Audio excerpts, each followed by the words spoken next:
Hello everyone! Meron na naman tayong bagong order sa TikTok Shop. Big shout out dito kay Ma'am Ira ng taga Pasay, no? Umorder siya ng isang bote. Ma'am, kaka-check ko lang ng order ninyo. No, chinek ko yung TikTok Shop and then may order nga kayo. Inaccept ko agad. Tapos ito, nag-shoot na ako ng mabilisang video. Ito po yung order ninyo, isang pirasong 250 ml. Print ko na rin kagad yung waybill ninyo. Tomorrow po, babalutin natin to. Ido-document ko po yung pagbalot nito. 3 patong ang gagawin natin. Bubble wrap, karton, tapos bubble wrap para sisiguraduhin natin hindi siya mababasag.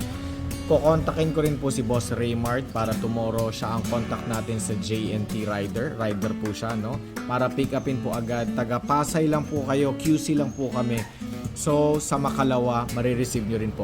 Bukas, pick up, Makalawa, makakarating po kagad sa inyo. After 24 hours, upon pick up, since nasa NCR lang naman po kayo, marireceive nyo rin po agad. So, this is just a quick video para ipaalam sa inyong in-accept na po namin yung order. And asikasuhin po namin ang pagbalot nito by tomorrow. Itatag po kita sa video. Maraming salamat po at magandang gabi sa inyo. Take care.